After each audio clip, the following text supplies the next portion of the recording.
Vamos directamente a hablar de nuestro tema del día. Esto tiene que ver con el acuerdo de cese al fuego y liberación de rehenes. Mire usted.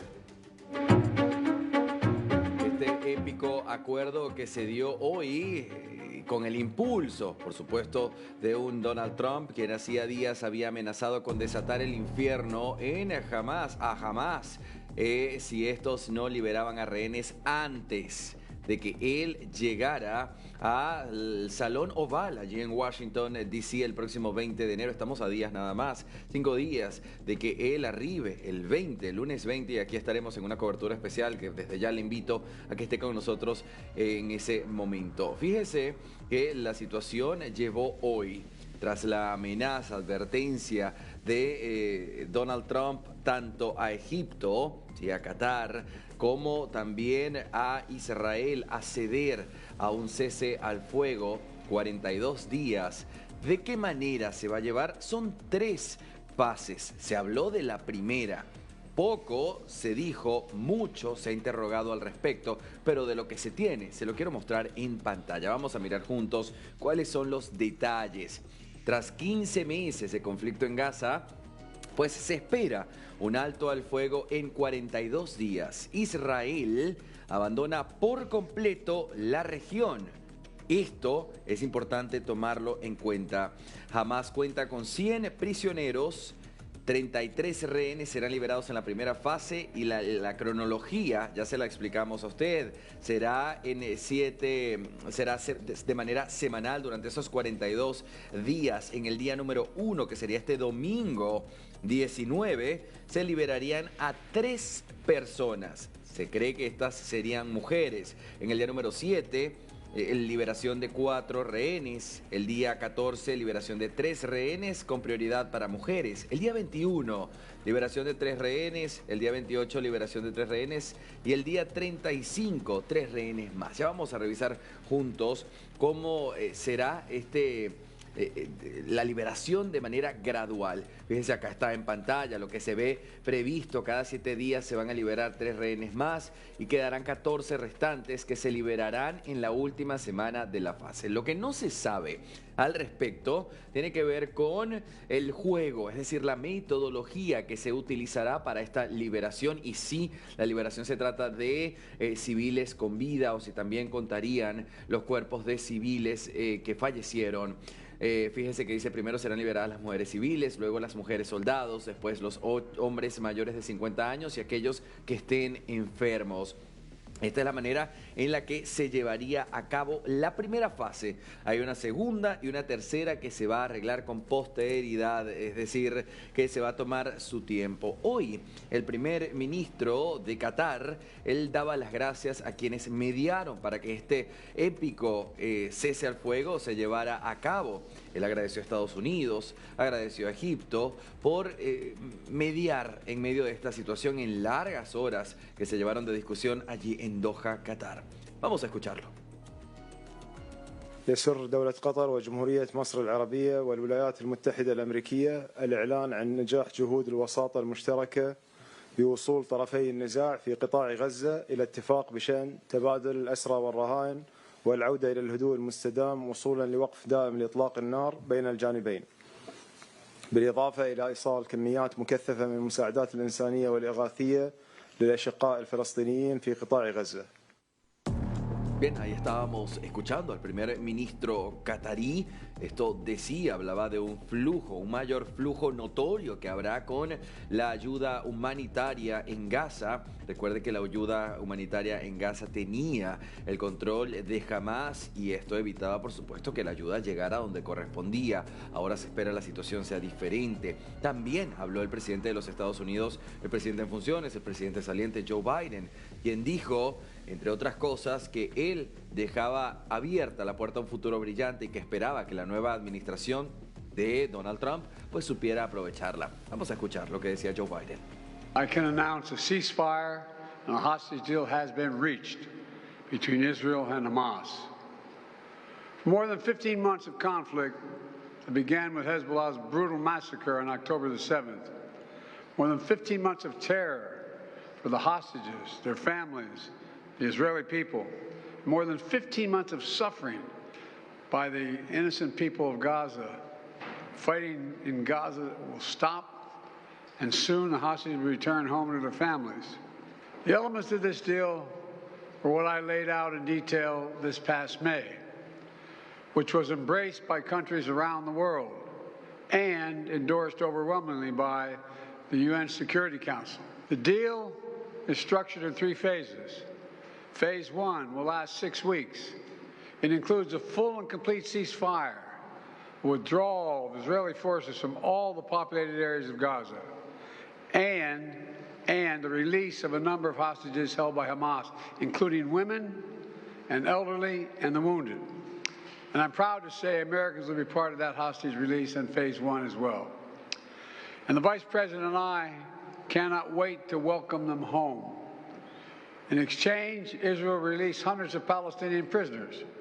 And during Phase 1, the Palestinians can also return to their neighborhoods in all the areas of Gaza. You know, during the next 6 weeks, Israel will negotiate the necessary arrangements to get Phase 2, which is a permanent end of the war. Let me say it again, a permanent end of the war. There are a number of details to negotiate to move from Phase 1 to Phase 2, but the plan says if negotiations take longer than 6 weeks, the ceasefire will continue as long as the negotiations continue. Biden, estaremos muy atentos a lo que suceda este 19 de enero, que es cuando comenzaría a entrar en vigencia este acuerdo de cese al fuego y también de liberación de rehenes. Es la noticia de la jornada y por supuesto queremos entenderla. Para ello vamos a Voces Autorizadas, un analista internacional, Nacho Montes de Oca, y está con nosotros para ayudarnos a tener una mirada mucho más clara de este panorama. Nacho, gracias por su tiempo, bienvenido al DNews para América Latina. ¿Cómo ve usted hoy este épico acuerdo de liberación de rehenes y un cese al fuego? 42 días.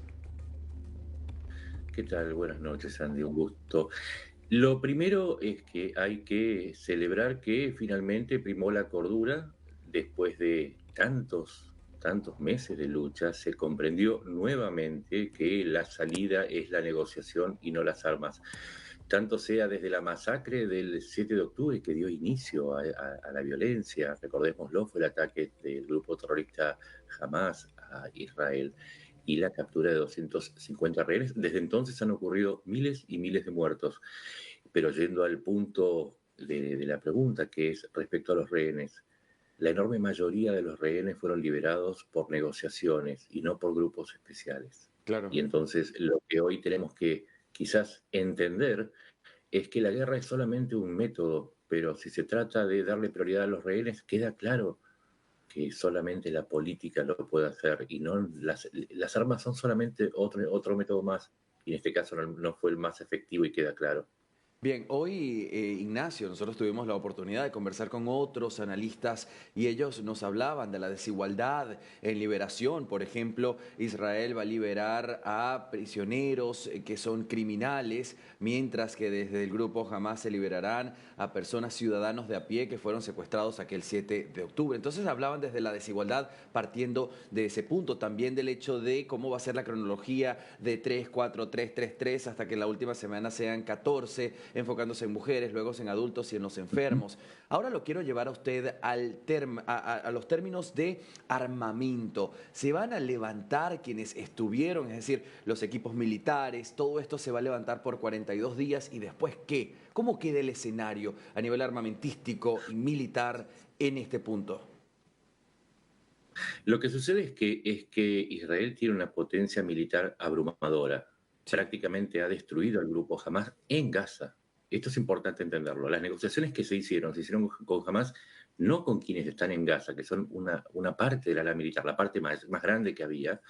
Hamas existe, hoy tiene su santuario en Turquía, y entonces lo que hoy se arregla es con ese grupo político para la liberación de los rehenes. Pero la potencia abrumadora no terminó por solucionar el problema que se venía arrastrando, que era la cuestión de los rehenes. Sí, hay una desproporción, pero es porque Israel ahora está dándole una prioridad que no tiene que ver con su potencia militar.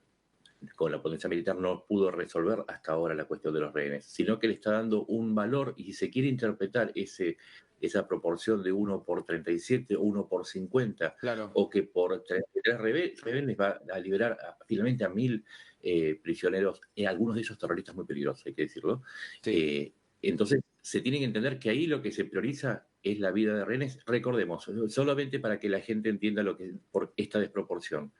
Probablemente uno de los rehenes liberados, uno de los primeros, sea Kefir, que es un israelí, un bebé israelí que cumplió 1 año en cautiverio. Sí, quizás ese bebé valga 1000 prisioneros, quizás valga 10.000 o 100.000 o 1.000.000. Sí, ese es el valor de una vida. Claro. Ahora, usted cuando analiza, por ejemplo, lo voy a llevar unos días atrás cuando el mismo Donald Trump le dijo a Hamas, si ustedes no liberan, entonces conocerán lo que es un infierno desatado. En ese momento, Ignacio, le pregunto a usted, ¿evaluó usted otras opciones de respuesta desde Hamas? Es decir, otras organizaciones, otros países, otras naciones apoyando a Hamas para dar una contrarrespuesta a los Estados Unidos. Lo que sucede es que jamás había perdido su apoyo principal, que fue Irán. Ujú. A ver, uno tiende a creer que Trump tuvo una figura, un rol central, cuando en realidad fue parte de su enviado, fue parte de un equipo que trabaja hace muchos meses. Pero el Sí, factor central también fue la derrota de Irán en Siria. bien, Al haber perdido Siria, sí, se perdió la ruta para poder seguir aprovisionando no solamente a Hamas, sino a Hezbollah, a la Yihad Islámica y a otros grupos. Jamás encontró esa circunstancia que su promotor, que es Irán, está absolutamente destruido, derrotado, ya no tiene el mismo poder y entra en escena, y yo diría que es mucho más importante inclusive que la presencia de un enviado de Trump, claro, que entra en escena Qatar respaldado por Emiratos Árabes Unidos, por Arabia Saudita, es decir, por las potencias sunitas, sí, que están interesadas en expulsar la presencia del yihadismo chiita, que es la otra facción dentro de los musulmanes, y de allí que el poder de Qatar para negociar con Hamas, cuyas acciones estaban en caída, y entonces ese también fue un factor, diría que fundamental para que los dos equipos, Qatar y Estados Unidos, claro. hayan obtenido este resultado. Y una cosa muy importante, Estados Unidos demostró que hizo una política de Estado. Se habla mucho de Trump, pero también estuvo Biden, y esto fue una política bipartisana, no debe ser Claro, atribuido a uno u a otro. Unos están en el tiempo y otros han ganado las elecciones, pero sí. Estados Unidos demostró que puede actuar como una unidad en estos casos. No, no, pero claro, sin duda alguna, Estados Unidos fue de manera bipartidista, como usted lo dice, biparcial allí. Ahora la situación es esta, un Joe Biden más dialogador, si este término se me Ujú. permite, y un Donald Trump más amenazante. Entiendo, ¿Sí? Y por otra entiendo, parte, entiendo, Don Juan. un Donald Trump que Y además el está factor, entrando ahora. ujú. El factor entonces sí, es cierto, lo que sucede es que al advertir Trump que con su asunción quizás Ujú, había una escalada, jamás entendió, se termina el diálogo, va a ujú, venir ahora una continuidad apoyada también en lo que se va sí, para poder aplicar una política si se quiere, aún más dura. Pero no olvidemos que están los rehenes de por medio. Siempre claro. en el endurecimiento está ese factor que vos podés atacar, pero están los rehenes todavía, los 98, y no sabemos cuántos quedan vivos, pero ahí no se puede aplicar la Sí. potencia militar. Ahí tiene que haber diálogo. Entonces, la presencia de Trump no es la intransigencia absoluta de Estados Unidos, y ahí sí la presión de Trump sirvió. Ahora, Ignacio, para ir cerrando, no le quiero quitar mucho de su tiempo. Quiere decir que desde el 19 de enero, entonces, el ciudadano de a pie, las familias reencontradas, felicidad por ellos, por estar juntos otra vez, pero el ciudadano de a pie israelí y también los palestinos estarán caminando de un lado al otro sintiendo que no hay peligro alguno por este acuerdo. ¿Usted ve ese escenario así, posible? Va a depender precisamente de lo que hablábamos antes de las potencias sunitas. Si los países sunitas que se oponen al yihadismo chiita logran la reconstrucción de Gaza expulsando a Irán y a sus promotores de violencia, entonces las posibilidades de convivencia entre palestinos e Israel aumenta. Ahora, si se falla en ese aspecto, entonces Israel va a tener que tomar todas las precauciones para que otro 7 de octubre no ocurra. Todo va a depender de quiénes son los actores que predominan en este escenario y quiera la sanidad mental de todos que sean los negociadores y no los militaristas. Ignacio Montes de Oca, periodista, analista internacional, le agradezco por su tiempo, siempre es un placer poder conversar con gente inteligente, así que le invito a que nos encontremos una vez más adelante. Claro que sí, es un placer siempre.